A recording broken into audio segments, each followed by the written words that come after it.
শুধু নেতার পরিবর্তন, দলের পরিবর্তন করলেই দেশে কোনোদিন শান্তি আসতে পারবে না, যতদিন পর্যন্ত নীতি আদর্শ পরিবর্তন না হবে। ২ নম্বর জমিতে ১ নম্বর ফসল হয় না, ২ নম্বর উস্তাদের কাছে ১ নম্বর ছাত্র গঠন হয় না, ঠিক ২ নম্বর নেতার কাছেও দেশ কোনোদিন ১ নম্বর হতে পারে না।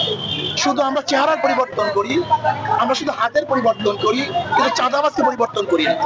এক ওসি চলে যায়, এক অফিসার চলে যায়, কিন্তু দেখা যায় সেখানে দুর্নীতি যায় না। কারণটা কি? অফিসার ট্রান্সফার না হলে হবে না। সেখানে মানুষ আদর্শ ভিত্তিক, ন্যায় ভিত্তিক, চরিত্রবান লোক যতদিন পর্যন্ত চেয়ারে না বসবে, ততদিন পর্যন্ত এদেশ কোনোদিন নীতি আদর্শের কোনোদিন প্রতিফলন ঘটবে না। নির্বাচনের সম্ভাবনা কেমন? প্রধান উপদেষ্টা বলেছেন যে ফেব্রুয়ারি মাসের মধ্যে নির্বাচন দিবে, সেক্ষেত্রে আপনাদের অবস্থান কি? দেখেন, আমাদের 2 দিন আগে 2 দিন পরে সময় নিয়ে আমাদের কোনো মাথা ব্যথা নেই। আমরা চাই একটা নিরপেক্ষ গ্রহণযোগ্য নির্বাচন।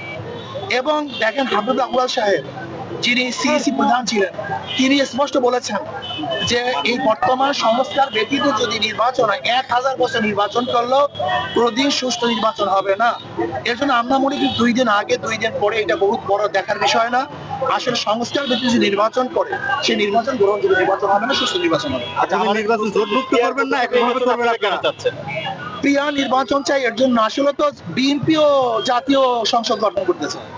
আর জাতীয় সংসদ গঠন করার জন্য প্রয়োজন সবাইকে মিলে, আর সবাই সংসদে যাওয়ার সবচেয়ে উত্তম পদ্ধতি হলো পিআর। পিআর যদি নির্বাচন হয়, পিআর সিস্টেমের সংখ্যানুপাতিক খালি নির্বাচন হয়, তাহলে সকল আদর্শের মানুষগুলি সংসদে যেতে পারবে। তাহলে সর্বজনীন সংসদ হবে। আর সর্বজনীন সংসদ যদি হয়, তখন প্রত্যেকের দাবি দাওয়া সংসদে পেশ করতে পারবে, রাস্তায় হরতাল করতে হবে। আগামী নির্বাচন হচ্ছে সারা বাংলাদেশে, এটা নিয়ে আসলে কি বলছেন? আমি মনে করি মব এটা খুব খারাপ একটা জিনিস, কিন্তু মব কেন হয় এইটার দিকে লক্ষ্য রাখা উচিত। মব তো আওয়ামী লীগের আমল হয়েছে। আপনি কি মনে করছেন আয়নাগর কি মব নয়? নির্বিচারে মানুষকে যখন হত্যা করে সেটা কি মব নয়? যখন মানুষকে খুন করে সেটাও কি মব নয়? এর অত্যাচার অবিচার, আমিও তো মবের শিকার হয়েছিলাম, আমাকেও তো অ্যাসাল্ট করা হয়েছিল। কাজে আমি মনে করি যে মব এই সংস্কৃতি বন্ধ করা উচিত, আর মব যেন না হয় সেই ব্যবস্থা গ্রহণ করা উচিত।